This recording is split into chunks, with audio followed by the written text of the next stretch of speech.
apakah bisa dikatakan sombong, Pak? Seorang yang merasa aman dengan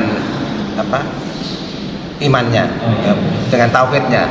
Dan biasanya ini terjadi di bulan Desember ya, terjadi perdebatan antara membolehkan mengucapkan selamat Natal dan tidak. Dan itu biasanya malah ada seorang tokoh yang mengatakan bahwa itu nggak apa-apa, kalau kita udah iman kita kuat kok. Apakah dengan mengucapkan selamat Natal otomatis kita akan keluar dari Islam gitu, pernyataannya itu, Pak? Apakah itu bisa dikatakan sombong, orang yang merasa aman dengan tauhidnya itu, merasa sudah kuat imannya gitu? Terima kasih. Assalamualaikum warahmatullahi wabarakatuh. Waalaikumsalam warahmatullahi wabarakatuh. Alhamdulillah, nahmaduhu wa nasta'inuhu wa nastaghfiruh wa na'udzu billahi min syururi anfusina wa min sayyiati a'malina. May yahdihillahu fala mudilla lahu wa may yudlil fala hadiya lahu. Wa asyhadu an la ilaha illallah wahdahu la syarika lahu wa asyhadu anna Muhammadan 'abduhu wa rasuluh la nabiyya wa la rasula ba'dah. Allahumma salli wa sallim ala nabiyyina Muhammad wa ala alihi wa sahbihi wa man tabi'a hudah ila yaumil qiyamah, amma ba'd. Terkait dengan sejarah terjadinya kemusyrikan ya, sekarang yang sedikit tentang khuturatus syirki wa uqubatuh ya, bahayanya syirik dan akibat yang akan diperoleh pelakunya ya. Perlu diketahui bahwa agar seseorang dapat menjauhi diri dari perbuatan syirik ya, ada banyak cara ya, ya.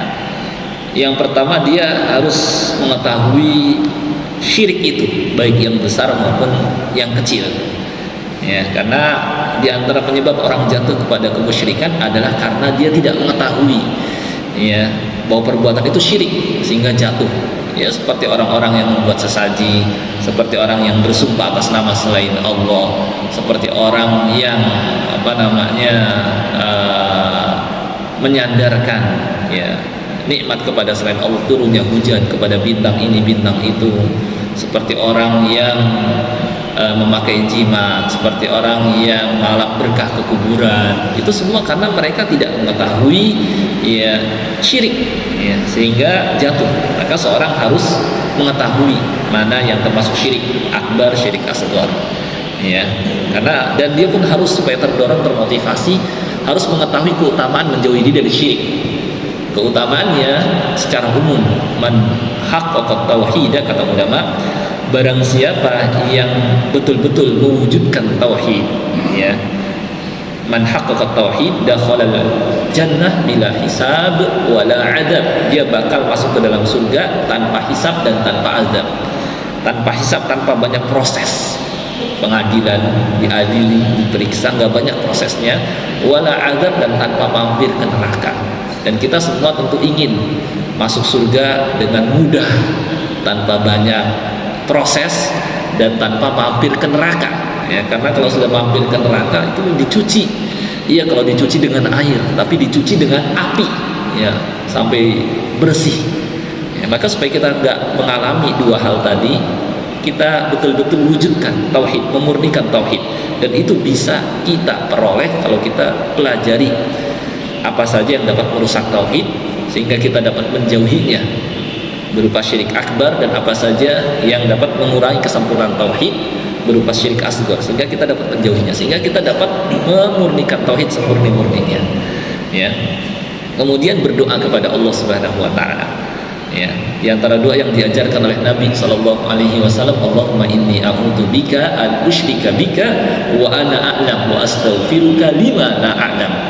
Allahumma inni a'udzubika an usyrika bika wa ana a'lamu astaghfiruka lima la a'lam. Ya Allah, aku berlindung kepadamu dari berbuat syirik kepadamu sedangkan aku mengetahui, dan aku berlindung wa a'udzubika an usyrika bika wa astaghfiruka lima a'lam, dan aku mohon kepadamu ampunan ya dalam hal yang aku tidak mengetahuinya. Nah, ini cara juga untuk menghindari diri dari syirik, dan kita harus takut kepada syirik. Nabi Ibrahim alaihi salam saja beliau takut jatuh ke dalam syirik, padahal beliau ahli tauhid. Beliau berdoa seperti yang tertera di surah Ibrahim, wajnubni wa baniya an na'budal asnam, jauhilah diriku demikian pula keturunanku dari menyembah patung. Ya, yakni karena beliau tahu bahayanya syirik, ya, maka kita berdoa kepada Allah Subhanahu wa taala agar dijauhi. Ya, kemudian supaya kita dapat menghindarinya juga adalah dengan mengetahui bahayanya syirik seperti yang kita pelajari sekarang. Yang pertama adalah annallaha la yaghfiruhu idza mata sahibuhu wa lam yatub minhu. Bahwa Allah enggak akan mengampuni dosa syirik ketika pelakunya meninggal di atasnya dan tidak sempat bertobat daripadanya, ya. Na'udzubillahi min dzalik. Dalilnya firman Allah Ta'ala di surah An-Nisa ayat 48. Innallaha la yaghfiru ay yushraka bihi wa yaghfiru ma duna dzalika liman yasha. Sesungguhnya Allah tidak mengampuni dosa syirik kepadanya dan mengampuni dosa selain itu bagi siapa yang Dia kehendaki. Ya, maka jangan sampai ya seseorang meninggal dalam keadaan berbuat syirik atau ya tidak di atas Islam. Ya, kalau tidak di atas Islam berarti tidak di atas tauhid, berarti di atas syirik.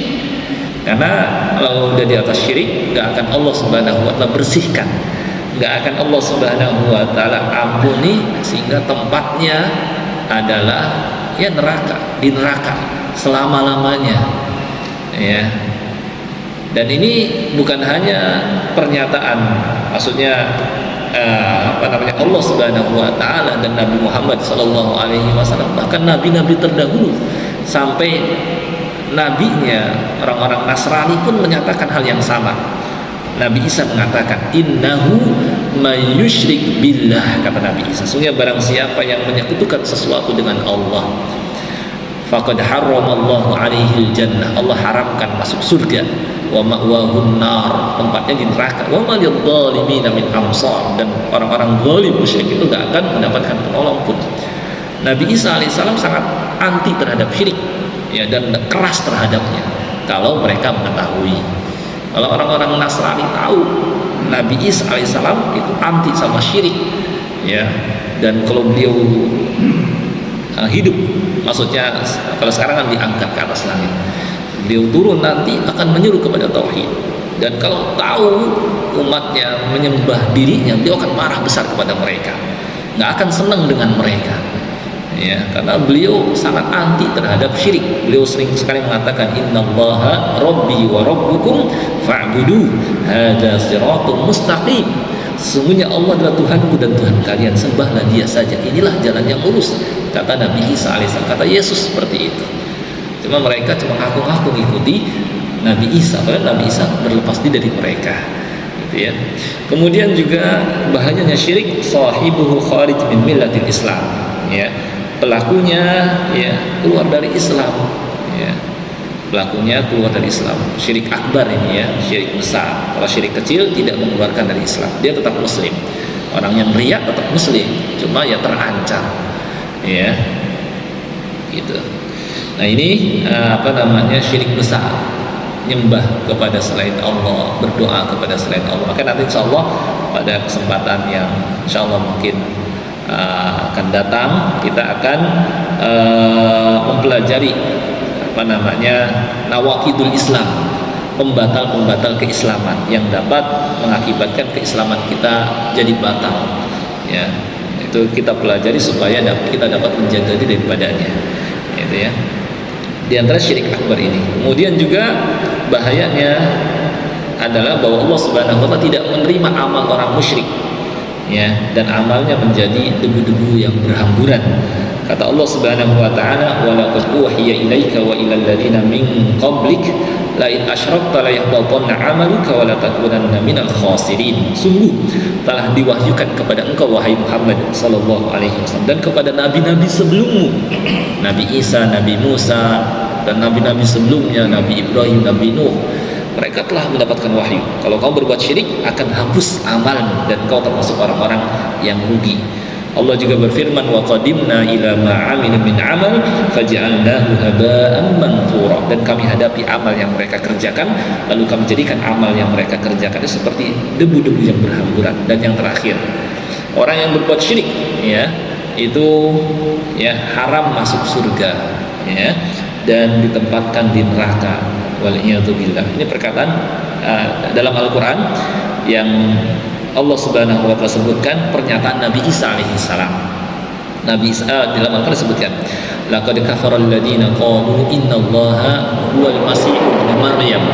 Sungguh telah kafirlah orang-orang yang mengatakan bahwa Allah adalah Al-Masih putra Maryam. Atau di ayat berikutnya, tsalitsu tsalatsah, Allah salah satu dari yang tiga, trinitas. Telah kafir kata Allah. Allah enggak seperti itu. Ya. Nabi Isa mengatakan, wa qala al-masih ya bani Israil. Padahal Nabi Isa sendiri berkata, innahu may yusyrik billah, barang siapa yang berbuat syirik kepada Allah faqad harramallahu alaihi jannah, haram masuk ke dalam surga. Maka jangan kira mereka ahli surga sedangkan mereka berbuat syirik. Padahal Nabi mereka mengingatkan kalau berbuat syirik haram masuk surga. Wa ma'wahum nar, tempatnya di neraka. Wa ma lidh-dhalimina min ansar, dan orang-orang zalim itu tidak akan memperoleh penolong pun yang menolong mereka dari azab Allah Subhanahu wa taala. Baik, ini mungkin materi tauhid kita pada kesempatan pagi pada subuh ini. Mudah-mudahan bisa difahami, dan mohon maaf tidak banyak-banyak karena tadi sudah terlalu banyak pengantarnya. Jadi mungkin sampai di sini. Mungkin kalau ada yang ingin bertanya supaya ada interaktif, silahkan. Kalau ada yang belum jelas, ya silahkan Pak. Ya. Banget. Gimana? Kurang jelas. Gimana? Itu masuk sini kan? Kurang jelas. Pawang hujan. Oh, pawang hujan. Iya. Iya. Dia bagaimana cara prakteknya? Ya, kalau misalnya prakteknya sampai dia mohon kepada selain Allah Subhanahu wa taala, ya, maka syirik kalau sampai dalam prakteknya seperti itu. Ya, cuma kalau dia menjalankan sebab-sebab yang ilmiah misalnya dikira bisa, maka sebenarnya cara supaya hujan turun nggak seperti itu sebenarnya. Ya, kalau mau hujan turun kan diantara penyebab kekeringan, kemarau panjang adalah maksiat gitu. Kalau cara yang syar'i adalah bertobat kepada Allah Subhanahu wa taala, kemudian melakukan yang namanya salat istisqa. Ya, bukan dengan pawang hujan. Ya, cuma kalau dia mengira setelah melakukan penelitian tajar diantara penyebab turunnya hujan adalah ini itu, ya bisa saja, tapi yang dia harus pahami atau yang harus dia ketahui bahwa sebab asasi ya yang membuat hujan nggak turun adalah karena maksiat gitu. Dan kalau kita taat bertakwa kepada Allah, Allah janjikan atau istighfar minta ampun. Allah mengatakan di surah Nuh, faqultu astaghfiru rabbakum innahu kana ghaffara. Aku katakan pada kalian, mintalah ampunan kalian kepada Allah. Sungguhnya Allah Maha Pengampun. Ya, yursilis sama 'alaikum bidrara. Allah akan turunkan kepada kalian hujan yang lebat. Maka cara yang syar'i adalah dengan istighfar, taubat, bertakwa, dan melakukan salat istisqa, tidak dengan pawang begitu. Itu sebab yang mungkin ya bisa enggak gitu. Jadi dan bisa jadi syirik kalau misalnya dia minta kepada selain Allah Subhanahu wa taala. Wallahu a'lam, mungkin gitu. Ya, silakan Pak. Baru-baru ini kan kita melihat petinggi negara mencontohkan sesuatu yang unik gitu. Iya. Itu apakah asatid kita itu tidak memberitahu beliau gitu, sehingga sekarang terjadi sesuatu yang Ada ritual yang kemarin di IKN itu gimana sebenarnya? Iya, betul. Jadi miris sekali itu dengan kondisi seperti itu. Apakah nggak ada gitu Ustaz yang mengingatkan beliau gitu, sehingga dia lebih percaya kepada dukun daripada kepada orang-orang yang paham agama secara syar'i. Iya, baik. Makanya saya sampai buat status gitu ya di Facebook. Cuma saya karena kan kita nggak bagus mengingkari secara terang-terangan. Tapi maksudnya kita terangkan secara umum hukumnya.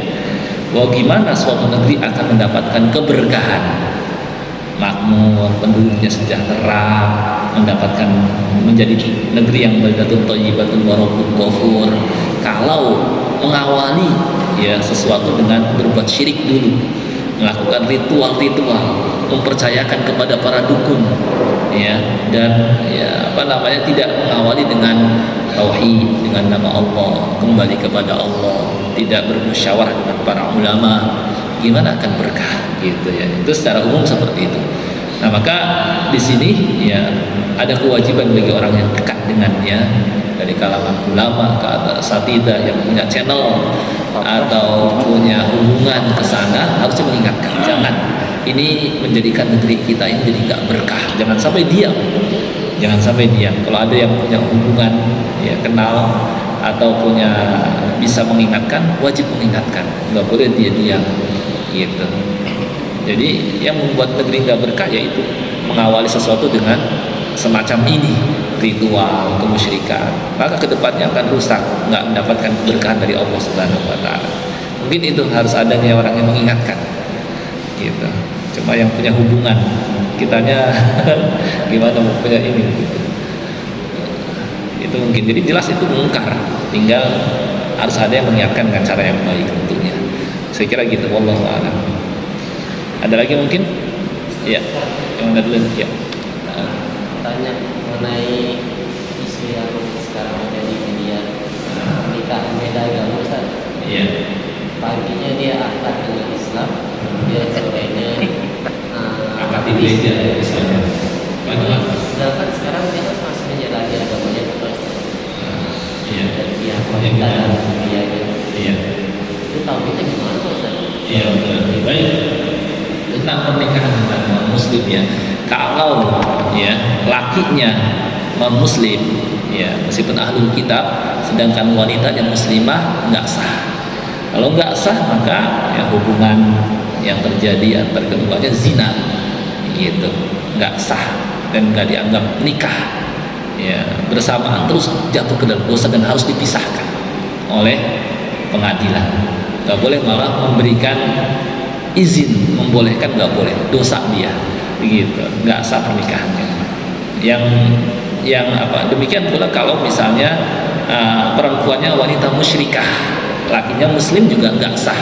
Misalnya wanita musyrikah, dia orang Cina yang agamanya Konghucu atau agamanya pokoknya bukan ahli kitab gitu ya, bukan Yahudi Nasrani, juga nggak sah. Yang masih sah itu kalau wanitanya ahli kitab ya, seperti di surah Al-Maidah. Tetapi masih banyak wanita mukminah muslimah. Kenapa? Cari wanita ahli kitab gitu. Nah, jadi yang sah itu hanyalah kalau misalnya lakinya muslim, perempuannya ahli kitab. Yahudi atau Nasrani, kalau musyrikah nggak sah gitu. Tapi ya dahulukanlah wanita muslim, masih banyak kok yang masih sendiri gitu. Nah, gitu, kayak gak ada wanita muslimah saja, itu mungkin. Jadi kalau paksakan diri menikah, kalau wanitanya muslimah, lakinya non muslim, baik ahli kitab maupun musyrik kayak gitu, maka nggak sah dan jatuhnya ke dalam zina dan harus dipisahkan. Wallahu a'lam. Mungkin itu. Ada lagi tadi? Jangan ini Pak. Ya Pak, silakan.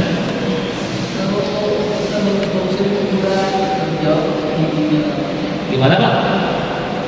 Makam bagus-bagusin. Makam. Oh, makam yang bagus. Iya. Betul.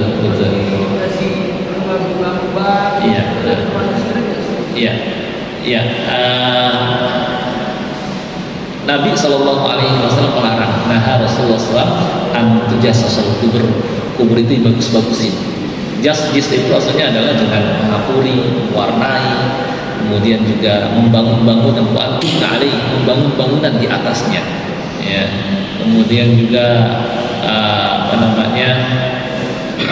pokoknya nggak boleh kubur itu dibagus-bagusin lah istilahnya ya, karena ada larangan dari Nabi Shallallahu Alaihi Wasallam. Dan di antara penyebab terjadinya kemusyrikan dulu adalah karena kubur dihias, ditinggikan, dibagus-bagusin kayak tadi itu. Dalam hadis Ali bin Abi Thalib, Rasulullah SAW pernah mengirim beliau yang intinya Allah tada timsalan illa tamasta, jangan kau biarkan ada patung kecuali kau hancurkan, wala qabran musyrifa illa sawaitah, dan jangan sampai kau biarkan ada kubur yang meninggi kecuali kau ratakan.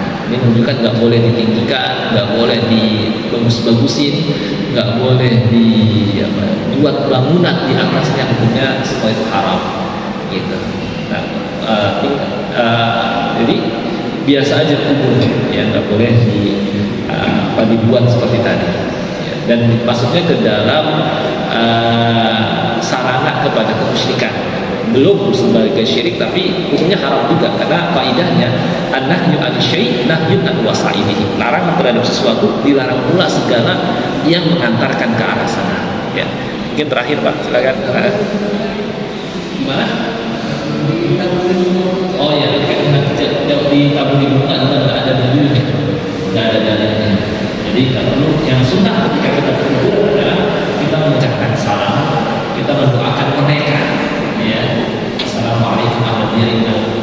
Muslimin di dalam itu sudah ada doa, dan kita ambil pelajaran dan mengingatkan kita kepada akhirat, itu aja, tidak ada lebih dari itu. Jadi kita mungkin terakhir Pak, silakan. Ya sih, apakah bisa dikatakan sombong Pak? Seorang yang merasa aman dengan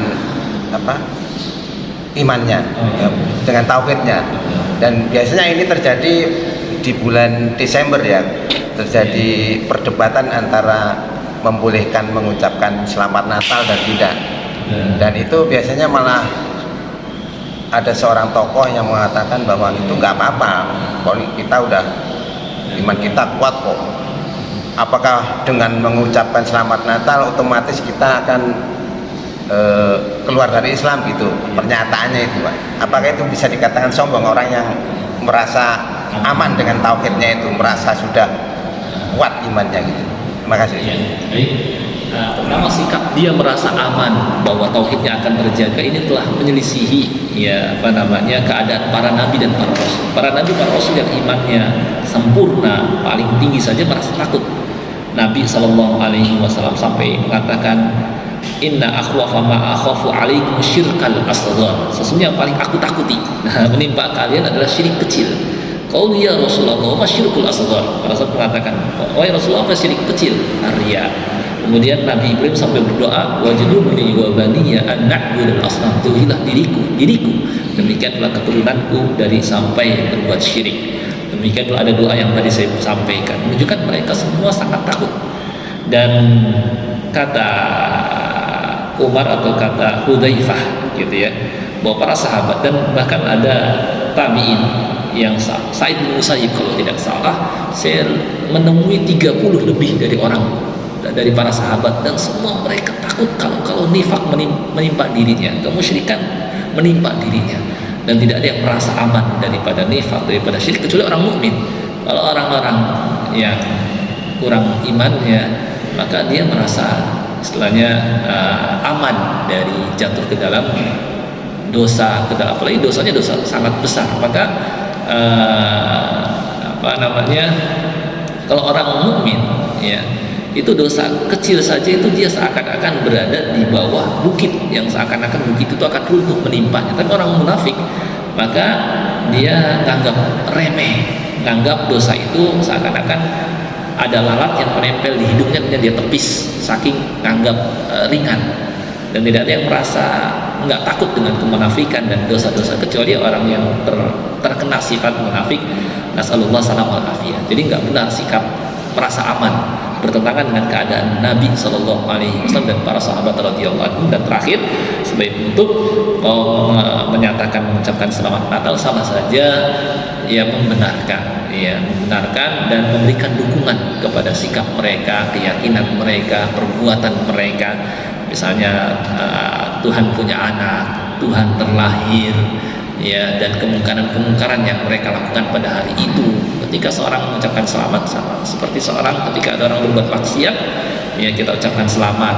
Ya, ada orang yang minum minuman keras kan nggak pantas kita ucapkan selamat, yang melakukan pencurian selamat, ya, sama aja tidak mengingkari. Padahal orang mukmin itu apabila melihat kemungkaran dia harus rubah dengan tangannya kalau bisa, kalau enggak dengan lisannya, kalau enggak dengan hati, dan itu selamat iman. Kalau enggak mengingkari bahkan dikatakan selamat, kayak imannya dipermasalahkan.